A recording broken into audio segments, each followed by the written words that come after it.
the context of the millennia of history, how do you think this year will be seen? Oh, well, I'm not sure it will be remembered. You know, when you're in the midst of a historical event, you're usually convinced this is the most important thing that ever happened.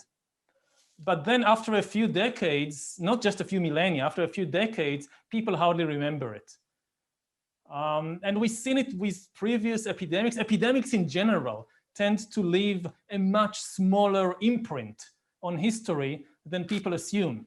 If you think about the big influenza epidemic of 1918, for example, it had a far smaller impact than the First World War, even though it killed more people. If you think about art, just compare the number of books and poems and TV series about the First World War to the basically non-existent crop of poems and books and TV series about the influenza. Now, this may be changing now because the nature of pandemics is changing. Throughout most of history, pandemics were seen as natural disasters beyond the control of humans. So they were, in this sense, less interesting. Now, because of our scientific capabilities, pandemics have become a political disaster or a political failure. If there is a pandemic, it's no longer a natural disaster, it's a political failure. And therefore, they are also becoming much more interesting because politics is always more interesting to people than natural disasters. I sense from reading your books that, well, one, you make very clear that obviously the capitalism won over communism, but I don't think you're a sort of total believer in the longevity, in the future longevity of capitalism. Mm-hmm. Do you think capitalism will endure, or is that just going to be one of these things that has its moment and then disappears? It's a question of time scale. If you ask me in terms of years and maybe even decades, it will endure. You don't see any serious competition at the present. But if you think in terms of generations and centuries, then something else will come along, because capitalism is not part of the laws of nature. It's not like physics or chemistry.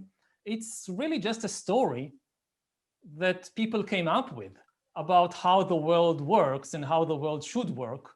Things like corporations and corporate law and money and banks and all this, these are our creations. They exist only in our own imagination. They are not objective entities or objective laws of nature. And they couldn't even exist in many previous eras, in many previous civilizations, because you didn't have the necessary cultural foundations to believe in such things. So at the present moment, we created a world which is conducive to these capitalist institutions and stories and mythologies, and it works better than all the alternatives. But things change. And, one of the hallmarks of capitalism, or at least free market capitalism, which is the dominant version of capitalism, is that centralized control of the economy doesn't work. And one of the main reasons that centralized control of the economy indeed failed to work in the 20th century is because people or institutions lack the capacity to process all the information in one place. If you wanted to manage the entire Soviet economy in Moscow, it meant you needed to bring enormous amount of information to one place, process it there, and make all the decisions there and send the commands, the orders everywhere. Yeah. And you just couldn't do it with 20th century technology. It was inefficient. Dispersing the information and dispersing the power to make decisions between many players was more efficient. But this is, again, it's not a law of nature that it's always like that. It's only under 20th century technological conditions. Now, the rise, especially of artificial intelligence and big data algorithms, may change that. Maybe we are entering an era in which it is possible to concentrate and process all the information in one place, that actually it has an advantage over spreading it between many different players. and then a central command economy might become more efficient than a free market capitalist economy. And it's not a prophecy, it's just a possibility that we need to take into account. Through most of history, when you look at most ancient civilizations and cultures, they did not function in a capitalist way. So, I mean, you can argue, maybe you can imagine that capitalism was always the natural way to do things, and it was kind of stopped by all these religious and cultural and political institutions that until finally in the modern age, it was liberated from all these impediments and the natural thing could finally run its course. But it's very, as a historian, I find it very unconvincing to think that for most of human history, something unnatural was happening. And finally, in the last 2-3 centuries, somehow the natural laws manifested themselves. I mean, you just need to think that, like any economy, capitalism works on trust.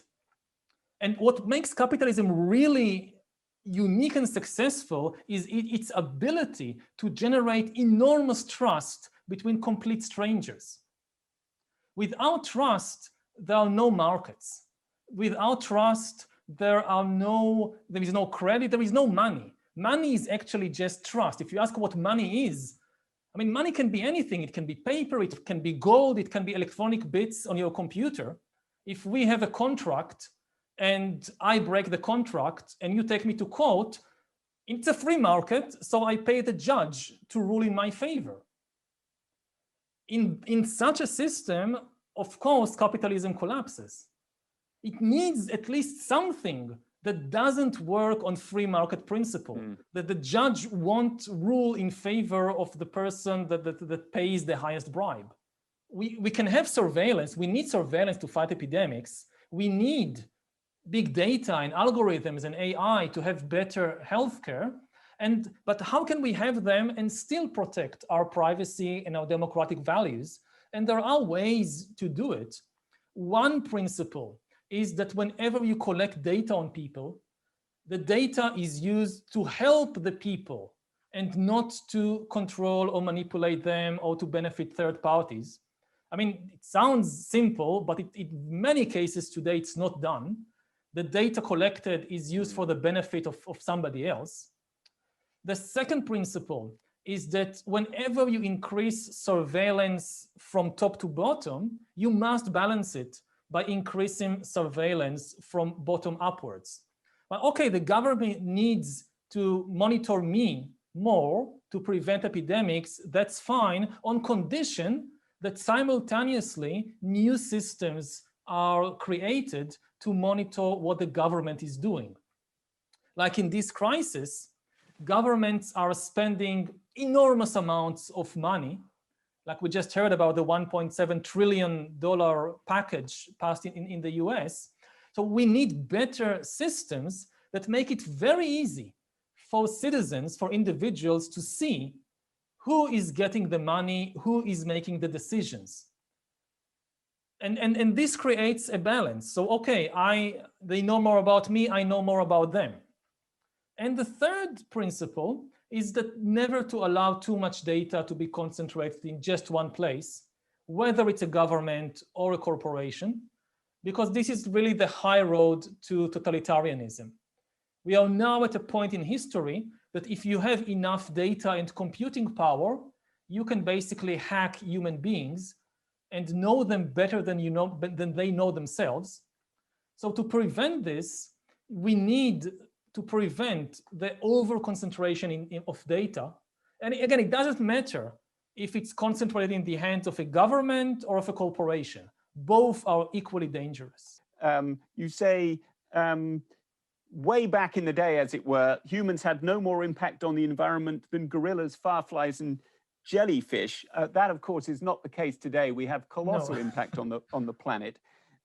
The other week, just before your latest essay for the FT, Bill Gates wrote a piece for the Weekend FT, in which he optimistically argued that we will innovate our way through the climate crisis, that the world won't be destroyed by climate change because humanity will will innovate and will find the technology to defeat it. What's your take on that? So the big question is, who are we? Some humans will survive climate change, but billions of humans might suffer tremendously or die because of it. So, there is no single future to all humans. And that's especially true of things like COVID, of things like climate change. So some humans will survive, but billions of humans might not. And that should be a very big concern for everybody.